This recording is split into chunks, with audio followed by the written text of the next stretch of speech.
Did you do some hair things? It's just clean. I feel like you definitely, the blonde it looks blonder. Well, it's because it's all grown out.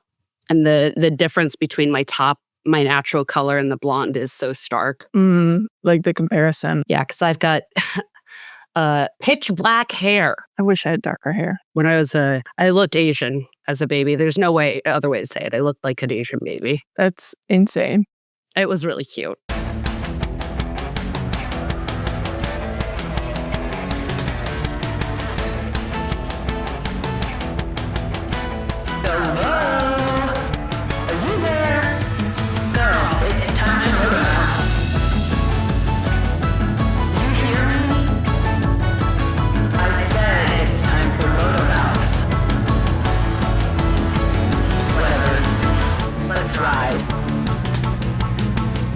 Welcome to MotoMouths, the podcast for MotoGP, motorsports, and more. I'm your host, Zoe, and can't believe Marc Marquez is washed. And unk. And chopped and unk. And washed. Sad. I'm your other host, also named Zoe, and this week I'll be making the argument that Marc Marquez is neither chopped nor washed, though he may be unk. He may be unk. I don't know. I have a feeling, just a feeling out there in the ether, that I might be right on this one. That he's not chopped or washed, but merely unk. I think merely unk is the best way to put it. He is 33. Yeesh. Ancient. Okay, so we had a race in Thailand. First race weekend of the year. I missed it. Like, I missed racing. It was so strange. Here's what I will say, is that Marc is coming into this with a busted shoulder, 33,000 years old. Yeah. And with a bike that, like, is still great, but there's a lot of confusion and concern over whether or not it is as great as it has been in the past. So I kind of was like, I know that he's not going to be balls to the wall about it. I know that he knows, at least. I think for the first time in his entire fucking life, I think he does actually know how important it is for him to stay uninjured. He's now done the thing that I think he's willing to have put his body on the line for, which is get another title. And so, like, I kind of went into the sprint Saturday being like, I think he'll end up on the podium. I don't think he'll end up winning it. And all I think he'll want to do is just finish upright without crashing. And that's what happened, sort of. Mm-hmm. Kind of. But I weirdly felt very calm during Saturday. At peace. Which is not something I ever feel watching this sport. I describe this sport as, like, the watching experience is like being chased by tigers. Even the Tuk Tuk challenge was stressful. And it was a weird out-of-body experience. I was like, why am I so calm? I think I was knitting. Like, it was an odd experience. And then Marc ended up, like, in first, because we'll get to it. And that was a whole other thing. And then that's when it all came rushing back. And I was like, oh, the tigers are in the room with me now. I see. Right. So crazy. I don't know. Just like first weekend of the year, back in business, we should talk about our predictions and we'll talk about how wrong they were. Yeah. So you guessed Marc Marquez, P1. Yeah. Marco Bezzecchi, P2. And then I think you had I as P3. So this is where the universe was telling me to go towards Trackhouse. And I just got confused. Right. Like the livery and things. Something was resonating. You were 50% right between Trackhouse riders in P3. Exactly. Totally. You also had Top Rack as Fail King. I think this is a safe bet. Nailed that one. Except in the Tuk Tuk challenge. Right. And we'll discuss. Because we need to. 3 races happened this weekend. I went with a Pecco Bagnaia win. That didn't happen. Alex Marquez P2 didn't happen. No. Marc Marquez P3. I kind of was there. Almost. And then for Fail King, I think... You said Digi, I think. I think I said Digia. How'd Digia do? I mean, like, over the course of the weekend, I think he had a mid-weekend. But because Ducati had such an ass weekend, he did great. So it's a win for me, I guess. As in all things, I think I just need to stop doing this part because I think I manifest things in the wrong direction. You have a very special relationship with the universe. I don't know. I don't like it. Wish it stopped. So I think the big story of the weekend is that Michelin has a serious fucking problem. And their problem is like combined, unfortunately, with global warming. With the climate crisis. Yes, that is the problem. So for context, in race weekends like this, where we have really insane hot temperatures. 130-degree track Fahrenheit. Yes. That's fucking nuts, dude. It gets so hot that not only is, obviously like the air really hot, but machines get really hot. And then they can't off-put that heat because the air is so hot around them. And as you know, motorcycle racers race on machines. Yeah. So they have specially formulated, I think, gloves and boots for this weekend. And a couple of them got burns on their hands just from the brake levers because they were so hot. Remember in Qatar when Fernando Alonso got burned on his ass? I do remember that. What a special moment in time. He never lets anyone forget any like inconvenience he's ever experienced. And in that, we are the same. As my good friend Melanie once told me on a band bus ride to a football game, I feel like all your memories are bitter memories, Zoe. On a road trip to get the first COVID vaccine, my, at the time, roommate and I played We're Not Really Strangers. And she goes, I just feel like you're kind of a sad person. Like, not sad, like, but I feel like there's something in you that's just very sad. And I was like, okay. You're like the wishing wells for little boys. Thank you. But yeah, so it's so hot. It's baking hot. Standard air temp, not even getting into track temp, whatever. I think it was 5 or 6 degrees hotter at Buriram this year than it was last year. So that just like ratchets it up even more. It's not good.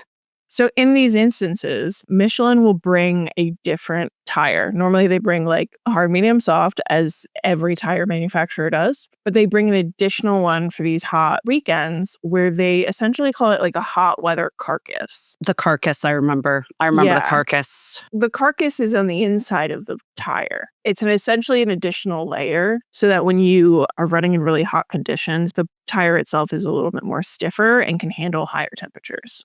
Okay, hang on now. I don't claim to be like a thermodynamic physicist or anything. Mm-hmm. But the logic of condoms states that you shouldn't put 2 layers of stuff together because the friction causes them to tear rather than work together. Okay. So would that not apply to the tires, the exoskeleton, the carcass? No, I mean, like the way tires are manufactured is they're layers anyways. Like they don't just pour it in, I'm pretty sure. Interesting. Granted, I don't know. We're not thermodynamic physicists. Thermodynamicists? If there's one thing. That we're not, it's that. Okay, so the stiffer makeup of the tire is supposed to keep it from being such like putty in the heat. But the problem is that it does ultimately make the tire harder to work with in braking and acceleration, which for Ducati, that's where their strengths are. So they are just ass with this tire. Full stop. Well, I sure hope we aren't headed towards the hottest summer ever. Right. So the tires themselves, I feel like, were a main character of this weekend in a way I was not anticipating. Obviously, the biggest story is Marc Marquez DNFing in the GP because his tire just kind of went flat. Just said, I'm tired. Said I'm done, actually. I'm tired. Don't know if you know this, but I'm clocking out. I'm tired. What's very interesting to me, acknowledge not the pun. I'm moving on. That's me acknowledging it. What's very interesting to me, and I don't think this is a conspiracy per se. Okay. But Marc doesn't finish the GP. And there's a couple of different arguments as to what people think happened there. So one school of thought of this is that Marc is going, I think it was turn 4, is going over these curbs. These curbs, some people call them dragon teeth. They're really intense. They're much sharper than standard curves. They are within regulation. This is true. Some people think that he went over the curb. The wheel rim was so hot because the whole bike is hot. Everything's hot. Marc's hot. He is. We know this. The wheel rim is so hot, it goes over this aggressive curb. The wheel rim bends. Got it. That kind of punctures and depressurizes the tire. And then he has this very close to potential high side and essentially DNFs. Okay. Some people think that the opposite kind of happened, is he goes over the curb, the tire punctures, and then because the wheel depressurizes, that's how he lands on the wheel rim. Got it. So it's a Chicken or the chicken and the egg. egg. What did the rim do first? Right. Was it the rim or the wheel? This is the question. This is where I'm getting conspiracy theoried, maybe, is like Michelin representatives are saying, oh, it was the wheel rim. It bent in the heat on the curb. And then the tire had the issue. Which, like, totally unbiased take, right? It's purely scientific. Objective third party. Objective fact from a third party, totally, 100%. Who manufactures tires right now, Zoe? Michelin.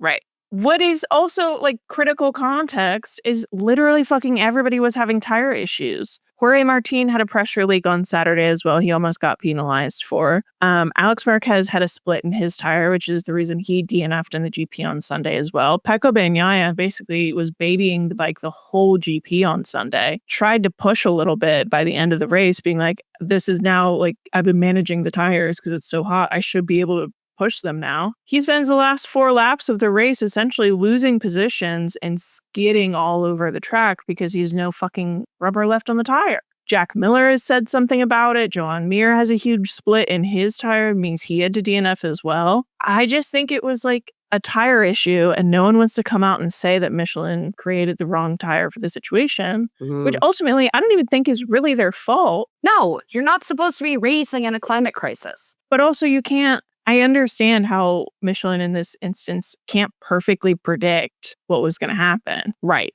I just do think at a certain perspective, like, can you stop lying? Take accountability. Yeah, just say it. And the problem is we're going to be taking this tire to the rest of the season to really hot places, including Brazil, which is where we go next. So that's my take on things. Davide Tardozzi, actually, there are photographs and video of him taking his little butt to turn 4. And like examining.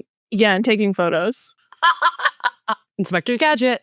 It's like old man yells at clouds, except it's old man yells at curbs. Exactly. Curb your enthusiasm. Curb your enthusiasm, Davide. First race weekend of the year. We gotta push through. I guess we should cover like the actual results. So Sprint Saturday. Yeah. Real toughie. Real toughie. So what's up with Raul Fernandez? I don't know, man. Like the general consensus seems to be he's just feeling himself. He's really on the up and up. That's kind of the vibe. I think he's just got confidence in himself. He won last season. Yeah. And now he's hit the ground running in Thailand. Yes. Good for you, Raul. Yeah. So anyways. Yeah, Sprint Saturday was a toughie, but I think Raul Fernandez had a great weekend. Marco Bezzecchi, who the whole weekend was just doing some crazy, crazy shit on that Aprilia on this track. Aprilia was really going places. Here's the thing. They are. That's for sure. I'm hesitant to say we have the full picture of the season because, like, it's only been one race weekend. It's like saying, you know, after we go to F1 in Australia, like, we know who's going to win. We don't. But MotoGP is much more topsy-turvy than F1 ever is. What do you mean? We know Aston Martin's going to win. Totally. Yeah. That's a little foreshadowing. They signed a deal with the devil and it totally is working. It's totally working at the crossroads. So I think like the general consensus is like, yeah, Aprilia is on the up and up. They clearly have something that's really fucking working. And it's working for all of them. That's the thing, is that they're working for all of them. However, I always does really good here. It's true. Raul Fernandez is kind of on top of the world right now, and you can't bring a man down. Well, you can't discount what like great morale can do. Yeah, confidence is everything. And then Bez is coming off of 2 race wins at the end of the season, and then a P3 title fight. And marrying his bike. Yes, after a short engagement. And then Jorge Martin, like, say what you will about him, and I will and have and will continue to do so. Dude is fucking fast. I got to see Jorge Martin race for the first time. And wasn't it crazy? It was crazy. I was He's like, good wow, at it. He's really good at this. He's good at it. Because I was like, kind of like, after we did our predictions, I was like, oh, maybe I really shouldn't have said Jorge Martin. Like, who knows what's going to happen? And then he was good. And I was like, oh, wow, okay. Right. I know that man now. He's good at this. Crazy. The Hondas didn't do well with this tire either. I'm more curious once we get some more races under our belt about like how the actual wider field is looking, because KTM is only good because Pedro is good right now. The bike's not great. Pedro Acosta, championship leader. Which is a sentence I hate. Thank you. Yeah. So Saturday, Bez was leading everything. I think we all also forgot in the midst of him leading every session and then qualifying on pole that he crashed a lot the whole weekend. Yeah, that's true. We did forget that.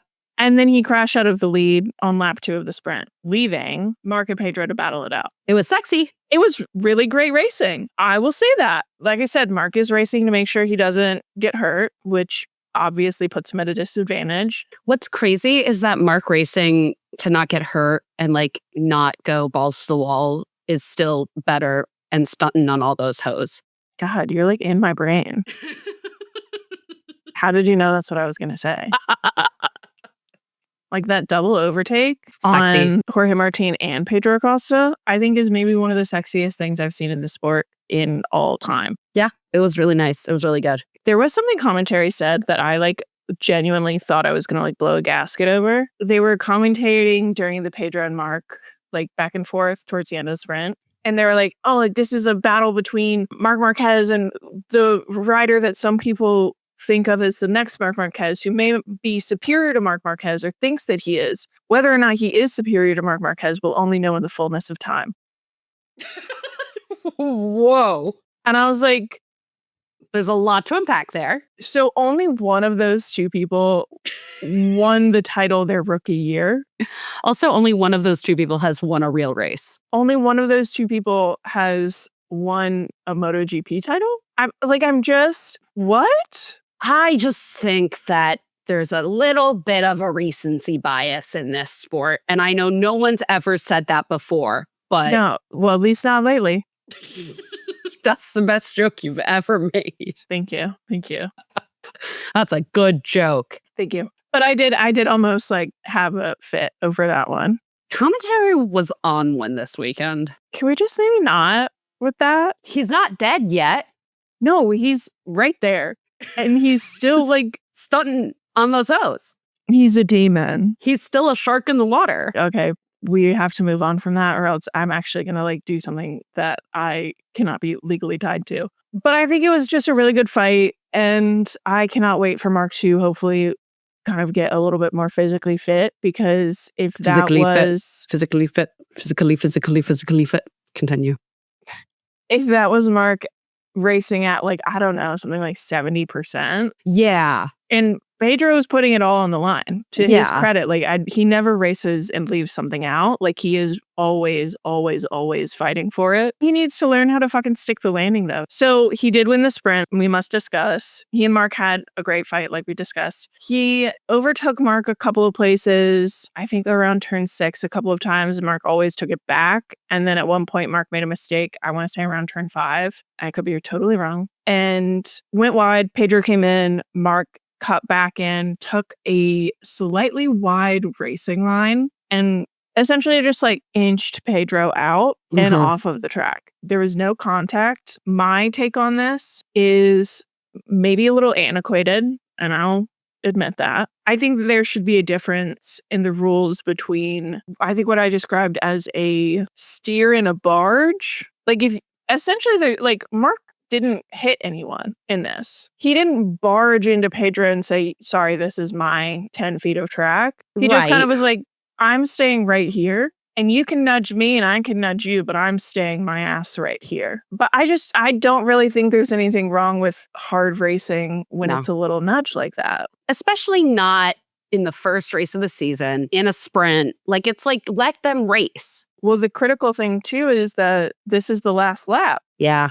This is the very last lap of the sprint. This is when you do get desperate. This is when you do kind of have to like put your foot down when it comes to overtakes and keeping a position. This is when it matters. Just as there's a first lap racing incident kind of totally favor, agree. There should be a last lap racing incident kind of favor. Totally agree. For F1 too. I agree. And Marc also agrees. Marc? He was so bitchy. He was so mad. He was so mad. He was so upset. Dude was big mad.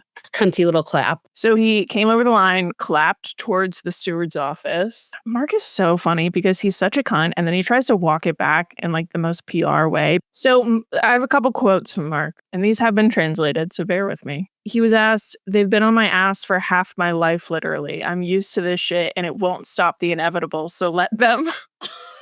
Okay. Whoa. At Sky, he's going down the line. Whoever was, I guess, their correspondent said that like no one at Sky agreed with the penalty. And Mark told them that he accepted it. So then Sky said, "I think riders don't have to accept. You just have to speak up," which like many have been saying this. Zoe has been saying this. And Mark said, "You're right, but today I can't because if I do it, it seems like crying. I've never cried in my career and I won't start now," which obviously he means whining. And Mark has said, "I will never complain because I do this shit." And I think that's what he means here, where he's like, I can't be the person like really up in arms about this for a variety of reasons. It's the logic behind Mercedes when they were in the Lewis domination era, being like, we're not going to go scrapping the stewards. Exactly. Crazy, crazy, crazy. A lot of the grid, most of the grid was like, yeah, I wouldn't have penalized that. Even Pedro Acosta was like, yeah, I would have done the same thing. Also, funnily enough, Pedro Acosta and all this like interviews on Sprint Saturday, people were like, how does it feel to finally win something and also finally beat Marc Marquez? And he's clearly like not totally down with it. Yeah. He's like, I didn't really want to win this way. Beat him outright and not with a penalty. So like in my hater soul, I will take it. Even if I do have to listen to the words championship leader Pedro Acosta for the next like 2 weeks. Not for me. We need to discuss the Tuk Tuk challenge. Before we get to the actual race Sunday. Well, this is the more important race. This is the more important race of the Sunday events. I got the notification Saturday evening as I was going to bed that was like, live, the Tuk Tuk challenge. And I was like, what the fuck is that? I'm not going to pay attention to that. And then I wake up having missed the most fun, joyous activity of all time. Yeah. So I watched the Tuk Tuk challenge on Sunday, and boy, did I have some thoughts. You have some reporting for us. I have some reporting. First of all, the commentators were on one with the Tuk Tuk challenge. And I bet they had so much fun. First of all, they were listing the grid cyclists as to who would have an advantage, and they neglected to mention Jorge Martin, which I can only assume is because Fernando Alonso stole his bike. Which is crazy because Jorge's best friend is Aleix Espargaro, who was a professional cyclist. It's true. Sponsored by Lidl. And Jorge loves to cycle. The commentary said that Mark wants to win at everything, this is true. Tiddlywinks. Yeah. So I don't know what that is. I don't either, but whatever it is, Mark wants to win it. I am now the biggest fan. I was already a Jack Miller fan. Get me a purple hat. I'm a Prima Pramac Yamaha stan. I love Jack Miller and I love Toprak Razgatlioglu. And more than that, I love them together. These two had the time of their lives in this Tuk Tuk challenge. And they're on the for shittiest bike this season. They deserve to have some fun. There was too much to enjoy here. First of all, beforehand, Jack was interviewed and said it could end in tears. Real. And it was tears of joy for me. And then the commentators kept saying that like Jack and Toprak are proper entertainers. And I was like, what are they talking about? Because like, I don't really know these guys.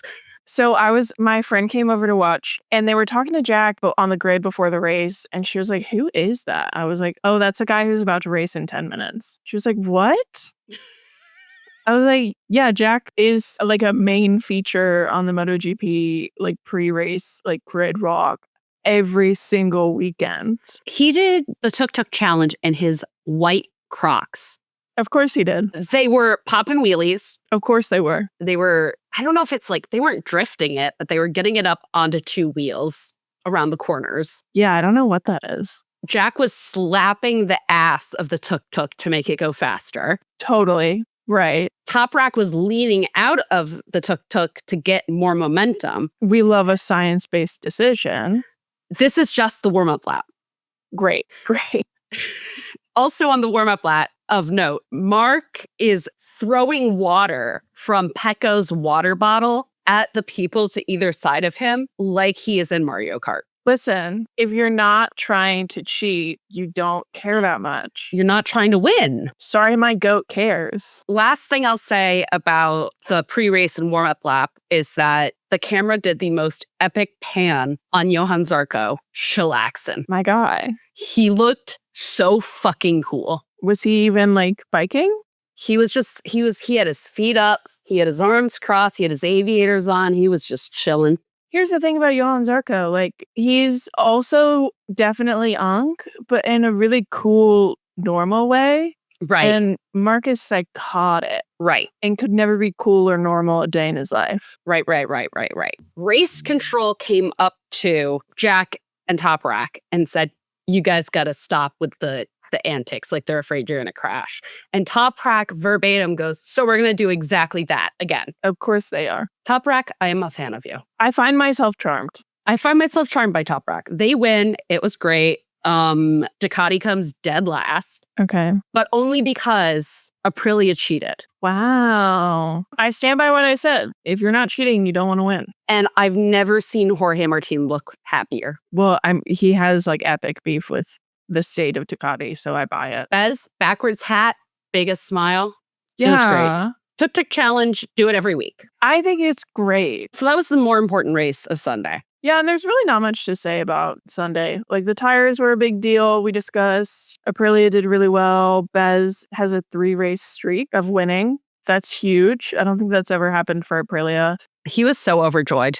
This was also the first GP podium, I think, in 83 podiums that Ducati has not been on. That's fucking insane. Yeah. That's fucking insane. Yes. Wow. And the craziest part, too, is that Mark was saying that he felt really confident he was going to keep P4 because he was pushing and he was catching Raul Fernandez when his tire just, gave up the ghost. I think he was the fastest guy on track for like 2 laps before that. And he had his sexy double overtake. Crazy. So he very well could have been on the podium, is the point I was going to make. So it is like kind of a bummer. But we move. If it's just a more exciting season this season, I guess that's what it is. And I have to get over that. I sound like Eeyore this week. Jesus Christ. I guess that brings us to the great wide world of motorsport. It sure does. We need to talk about Aston Martin. Aston Martin. They did sign a deal with the devil, I believe. I think we all thought that it couldn't get worse than Williams. I thought it couldn't get worse than Williams. And yet, if nothing else, it's really like fun and lovely to learn things about the world, which is a lesson that it can always get worse. Right. It's a tough one. So Aston Martin apparently is planning to go to Australia, meet the 107% rule, which, look it up. It's like you have to meet like the maximum delta set by race direction, but 7%. Oh, I don't do like we said, we're not thermodynamicists. Dynamicists. Right. Like I didn't take calculus. I'm not doing this. They're going to meet the 107% rule and then do the opening lap of the race, immediately retire the cars. I think this is super fucking embarrassing. Oh, it's mortifying. This should never have been a problem. Correct. This is the pinnacle of motorsport, apparently. And yet, literally one of your wealthiest teams. Well, and that's what's embarrassing about it. It's not even about the motorsport of it all. Like, it's not about the series. It's about something has seriously gone wrong with the way Aston Martin is set up at the ground level. Something has seriously gone wrong. And it's so crazy, too, because, like, Newey came in for this. And the fact that it's an issue of manufacturing is insane to me. Well, I think also I read somewhere that the engine isn't even really finished also. Which is crazy because I guess the question is how fucking bad is Honda? Like, Honda has admitted that the vibrations from the V6 engine are causing the hybrid system's battery, which lives in the chassis, to fail. Reports also suggest that the power unit may lack up to 80 horsepower. Like, there's something seriously wrong, not just in like the volume of manufacturing, but in like everything. The engine. And the power unit. Like, this is genuine problems to like the highest degree. You could take a engine out of just a regular Honda car and it would probably be better than the engine they currently have. Well, what's wild to me is like everyone was salivating over like the renewed relationship between Newey and Honda. Right. With the financial backing of Aston Martin. And it's like, I don't know, feels like a version of karmic retribution that is going so badly. Like, we expected it to be so good that the universe said, actually, fuck you. Yeah. Keep you on your toes. We also know that it's just bad. Yeah. Like, I also think the Aston Martin is poorly designed based on testing. Even Newey isn't firing on all cylinders. I don't know what's going on over there. It's really weird. It's really disconcerting. I mean, like, whatever. And, like, if you're going to fail, you might as well fail big. Yeah. But it does kind of suck because this is most likely going to be Alonso's last season. But you know what? As a man who is notorious for retiring his car because he doesn't like where he is on the grid, it does feel apt. Again, karmic. So congratulations are in order. To Fernando Alonso? No. To Charles Leclerc. And his new wife. Alexandra Leclerc.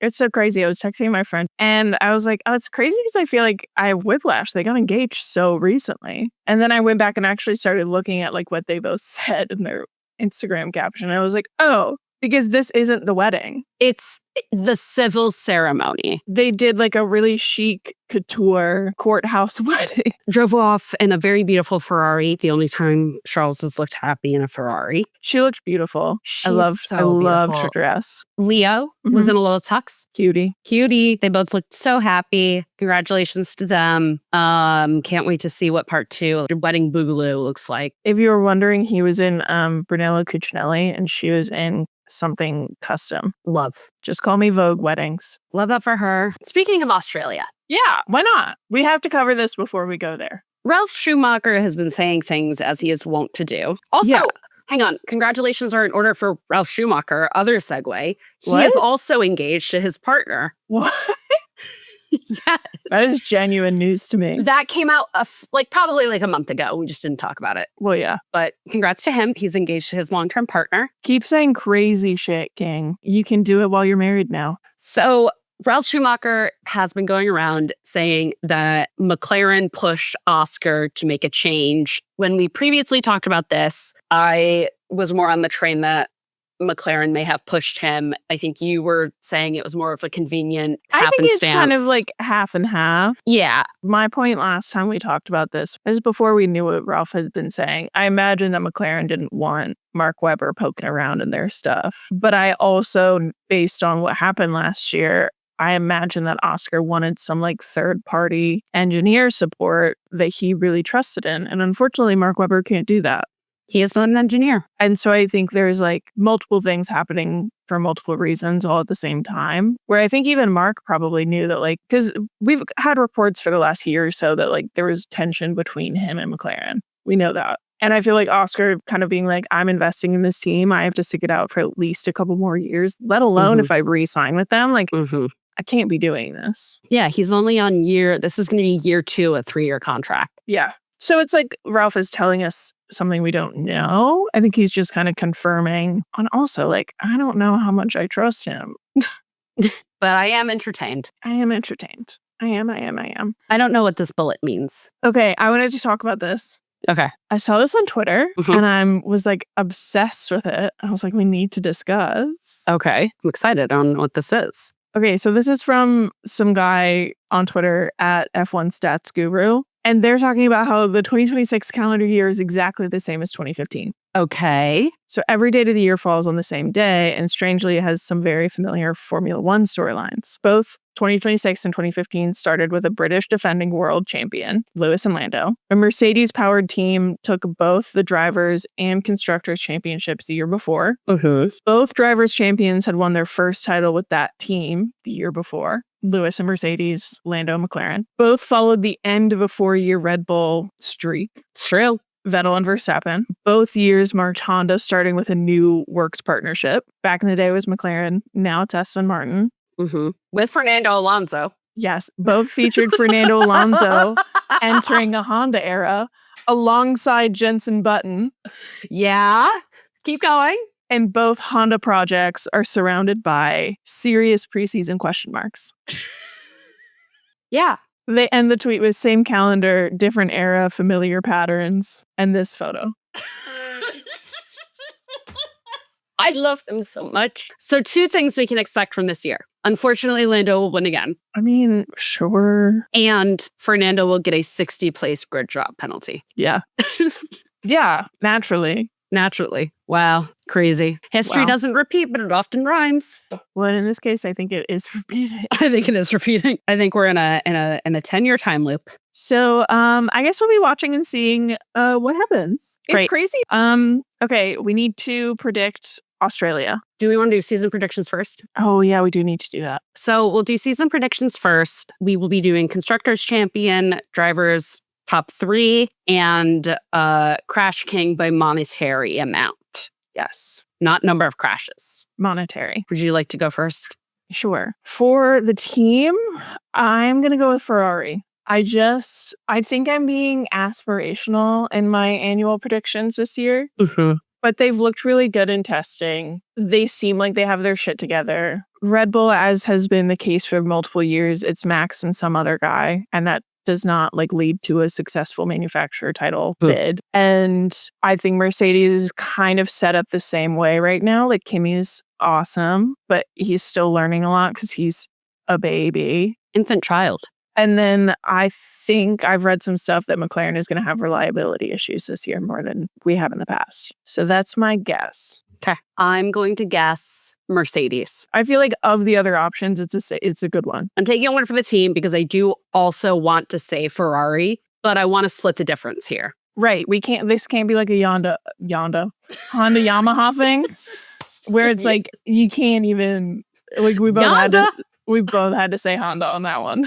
Yonda. Ask your doctor about Yonda. All right. Top 3. Top 3. Oh, this is a real crapshoot. I'm going to go with Max P1 because I have hope in my heart. Charles Leclerc P2, George P3. Okay. I don't know. This is very aspirational. It is. I'm going to say George Russell P1. Wow. You heard it here first, guys. Lando Norris P2. Max Verstappen P3. Okay. Crash King. You're not going to like this one. I'm going with Hajar. Yeah, my beautiful baby boy capybara. I think it's a fair guess. I'm going Checo. Oh, God. I forgot. Mm-hmm. Our heavy hitter is back. Our heavy hitter is back, baby. You could honestly make a hockey team with the cast-offs of the Red Bull second seat. Let's do that real quick. The ones currently racing. The one's currently racing? The one's currently on the grid. I think you could still do it. Okay. Pierre Gasly, left wing. Yeah. Carlos Sainz, center. Yeah. I think D. Yeah. Yuki's a reserve driver, so he counts. Yuki is his D partner. Yuki also D. Alex Albon, goalie. Of course. That's immediately what I was going. So Checo's the right wing. Yeah, I think that makes sense. I mean, he is. I was right. Hold on. Look at that. Wow. Special interest strikes again. Now we need to... Oh, yeah. Now we need to predict the actual Australia race weekend. Australia? I'm going to go first. Go for it. George Russell P1. Max Verstappen P2. Charles P3. Fail King Arvin. I could see that. Okay. I was also going to go with the George P1, Lewis P2, Max P3. Phil King, Oscar Piastri, because he's Australian. Yep. Yeah. Wow. Back on the horse. This is crazy. Crazy. That brings us to the grid as ... which, for the uninitiated, is a moment in our podcast where we categorize a handful of riders and drivers from across the great web world of motorsports as a person, place, thing, idea, concept, and in honor of Red Bull's hockey team. First line. And the Olympics. And Connor's story and heated rivalry on SNL. Mm-hmm. We will be doing the grid as hockey teams. NHL hockey teams, yes. No, I think it could be any hockey team. I'll go first. I think that Mark and Alex are the New Jersey Devils for a variety of reasons, one of which both Hughes brothers, not both, but 2 of the 3 are there. And so there's brotherism happening, even though they're all not worth the air currently being used to say their names. Also because I do think it would be hilarious if we were to say okay, where are Mark and Alex from? If they're from the States, they kind of would be from Jersey. They just have that energy. 100%. And they're both absolute devils. So it works. It works all the way down. I think the VR46 Academy is the Pittsburgh Penguins just because it's very a mama papa kind of vibe. Run on the power of friendship. Right, exactly. Crippling old men at the helm. Yes. I do think that Jorge Martin and PK Subban give me similar vibes. Do you kind of get that? Not at all in the slightest. Okay. Well, I could be totally off on that one. So I think Jorge Martinez, Nashville. He ended his career with Jersey. Well, that's neither here nor there. Recently, Jersey's so bad right now Yes. that, because he's a commentator now for TSN, I think, or Oh, maybe SportsCenter. He's very good at it. They were throwing jerseys on the ice, and somebody threw a New Jersey PK Subban jersey on the ice. He was like, "Hey, why's my jersey got to be on? I'm not even doing anything." why am I involved? Yeah. Get me out of here. And I actually think Pekka Bagnaia is the Arizona Yotes because they... Don't exist anymore. Okay. McLaren, Okay. miracle on ice, because conservative propaganda. I mean, yeah. American conservative propaganda. I see what you're doing there. I do think Checo Perez is giving me LA Kings. I kind of feel like he's Anaheim, dude. I feel like there's a spirit to Anaheim. Is there? But you know what? He does have the Disney ties. Yeah. You're swaying me. Valtteri's Tampa Bay. No, Valtteri's the Panthers. Panthers. Valtteri is the Panthers. Have we ever seen Valtteri Bottas and Brad Marchand in the same room? No. I think they'd love it. I think they would love it. I think they'd have a really great time. Fernando Alonso, Mm-hmm. New York Rangers. Original 6, flop era. I kind of think he's Detroit. Maybe. I feel like Max is Detroit. No. Max is Chicago. We're very divided on this. Yeah. That's fine. This has been our least harmonious the grid as to date. Lewis is Montreal. Yes. Okay. Sorry, I'm seeing the light. Yeah. Fernando Alonso, the Thrashers. Who are the Thrashers? The Atlanta Thrashers. The Atlanta Thrashers are now the Winnipeg Jets. Oh, yeah. Flop era before? Flop air now. Exactly. I was wondering who is the Winnipeg Jets. But, well, next week we'll be back to talk more about Australia because I'm sure it will be fucking disastrous. Can't wait. Can't wait. The bad bitch of F1 is here. Anyways, that brings us to the end of the podcast. Make sure to like, rate, review, subscribe to, comment on, engage with any and all of the above on the podcast. It really helps us grow and we really appreciate it. We do. And then come hang out with us on Instagram, Threads, TikTok, and YouTube. And let's keep chatting soon. Okay, bye. Okay, bye.